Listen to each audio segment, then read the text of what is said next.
Mbak Iza. Hello everyone. Can you introduce yourself, Mbak?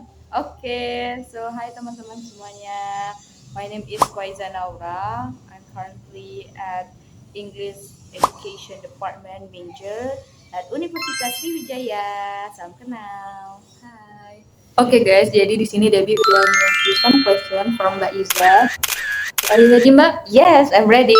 Alright, so let's the first question. Let's go. Oke, the first. Kenapa Mbak Iza memilih jurusan ini dan apa alasannya?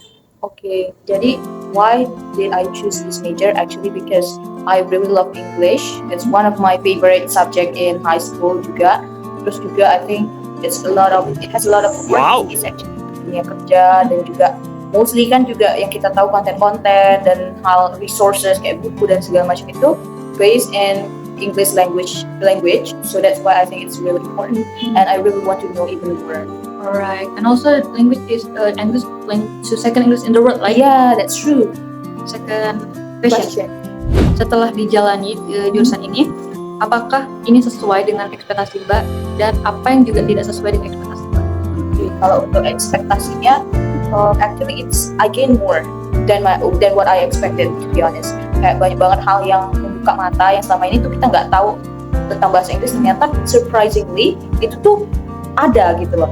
Kayak misalnya pronunciation, gimana ngucapin benar, terus juga tenses itu ternyata nggak seribet itu juga. Dan juga banyak banget hal-hal yang bisa dipelajari di bahasa Inggris, bukan hanya tentang tenses tapi juga literature gitu kan ya, sejarahnya dan seterusnya. Terus juga apa yang yang awalnya nggak diekspektasikan gitu kan ya, tidak sesuai ekspektasi.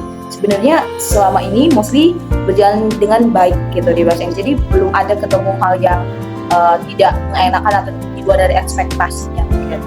So far so good berarti Mbak ya? Iya betul. So good. Oke, the third question guys. Apa sih Mbak kira-kira skill yang harus dimiliki mahasiswa atau karakter yang harus dimiliki mahasiswa-mahasiswi untuk memilih jurusan ini? Okay, so I think you don't need to have like very excellent English to be honest, karena sebenarnya tujuan kita ngambil major ini selain tadi kita untuk belajar gitu. Jadi you don't have excellent. In a long way you need to learn, but I think the characters that student requires to have in every major actually, not only English, is learner person I think. Kayak seorang yang mau terus belajar. Jadi yang mendapat semangat dan niat untuk belajar juga Mbak ya? It's really different.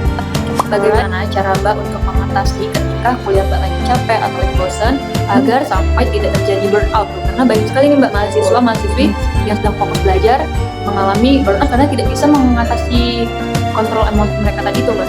Bagaimana tuh Mbak? Mungkin kalau misalnya burnout, it has several reasons. Bisa jadi karena kalian belum terlalu enjoy dengan majornya atau belum terlalu ngerti untuk pelajaran itu kan. But I think shifting mindset itu sangat penting gitu. Jadi yang pertama, kalau misalnya case kalian adalah karena kalian belum terlalu enjoy dengan pelajaran tersebut, kalian harus cari tahu titik enjoy-nya gitu. Dan juga kalian harus cari tahu why, the why behind it burden gitu, apa yang menyebabkan kalian harus benar-benar belajar itu gitu kan. Terus I think penyebab the second reason kenapa kita burn out itu karena kita terlalu banyak input ke otak gitu, terlalu bertubi-tubi kita kasih beban atau burden ke otaknya. I think chunking method it's really important. Kayak kalian harus punya strategi tersendiri, strategi pribadi, gimana caranya jangan sampai buat otak kalian tuh sendiri burn out. Bisa makan, jangan pakai SKS. Ini personally I cannot do it with SKS karena it's not going to be effective for me. Jadi ada beberapa orang yang lebih terpacu. I don't know, but me myself I cannot do it. So planning dulu apa yang akan kalian lakukan. It's a really effective way to tackle the burnout. Juga otaknya kalau misalnya terus bertubi-tubi tanpa jeda, makanya dari itu tersebabnya burnout. That's true. The next question, kira-kira Mbak, apa sih peluang kerja yang dimiliki jurusan ini? Okay. I think it has a lot of things related to English. Kayak kalian bisa jadi teacher, not only teacher but educator, gitu kan. Jadi edukasi kalian bisa jadi teacher or something like that. But specifically you can be a teacher in this major karena ini pendidikan gitu ya. Terus juga kalian bisa jadi translator, kalian bisa translate dokumen-dokumen. It different regions ya, daerah yang berbeda. But we in pendidikan bahasa Inggris belajar juga tentang translating. terus juga bisa jadi interpreter. Interpreter itu yang kayak mentranslatekan gitu, menginterpretasikan tapi melalui verbal gitu. Misalnya kayak yang di PBB misalnya ada yang belum bisa, yang tidak pakai bahasa Inggris sebagai bahasanya di negara tersebut. Untuk para petingginya kita bisa menjadi penghubungnya di sana gitu. So their communication can be good because we are translator. We have interpreter gitu. Harapan apa yang Mbak lakukan setelah lulus dari universitas ini dan jurusan ini? I hope that I can be more impactful ke society dengan ilmu-ilmu yang sudah didapat tuh. Rasanya ada kayak beban juga untuk sebenarnya bukan beban ya, tapi lebih kayak keinginan untuk juga orang-orang tuh yang mungkin tidak duduk di, bahkan bukan tidak duduk di bangku kuliah, bahkan ya juga tahu tentang bahasa Inggris, bisa belajar bareng-bareng juga, learning and grow together aja gitu sih. Semua kalangan bisa belajar bahasa Inggris sebenarnya, walaupun belum bisa menduduki bangku kuliah, tapi mereka bisa belajar bahasa Inggris. Betul. Jadi ilmu yang kita miliki bisa di-sharing Mbak ya, dengan siapapun, bisa berbagi agar ilmunya bisa menjadi lebih berkah guys. Betul. Oke, dan mungkin untuk adik-adik SMA kita nih Mbak yang bingung mau pilih jurusan A atau B atau C. Nah, bagaimana nih Mbak? Kira-kira tanggapan Mbak untuk adik-adik yang masih bingung dalam memilih jurusan? Okay, so for those of you who still in doubts about making decision about your major, I think it's a part of life. Gitu. Jadi it's something that you must go through with. It's okay ketika kita masih bimbang, ketika kita masih belum tahu. You don't have to kayak punya timeline. Oh, aku harus dari awal, misalnya dari kelas 10 itu sudah tahu. It's a good one if you do, but if you don't, it's okay. I think you need to still enjoy the process of searching gitu kan. Of course we have a timeline, misalnya before SNBP, before SNBP, but I think you don't need to really kayak forcing yourself to make a situasi di mana kalian tuh merasa bersalah ketika memang belum ada pilihan. Bener-bener.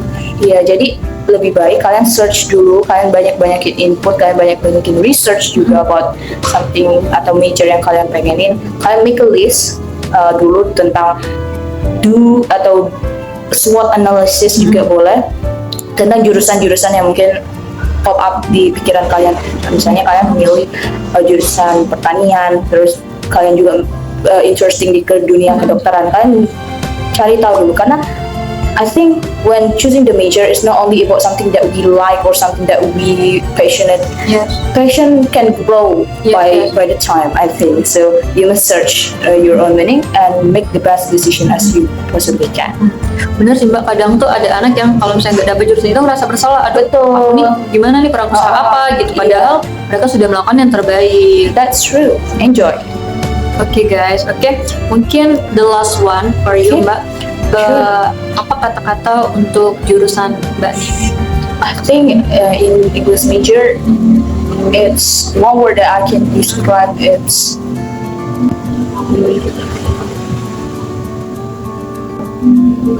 fun. Yes, I agree with you. Actually. Dan enggak segampang itu, enggak sesulit itu juga. Is as long as you want to learn. Okay, maybe the last one for our tips together for you and for me, especially how to a little tips for can speak English, and how to can your progress to be good English your language. Okay, so I think when you want to have the good result in the process of learning language, you need to practice more. Practice verbally. You can talk with your friends. You can, if you don't have, you can talk with your own self.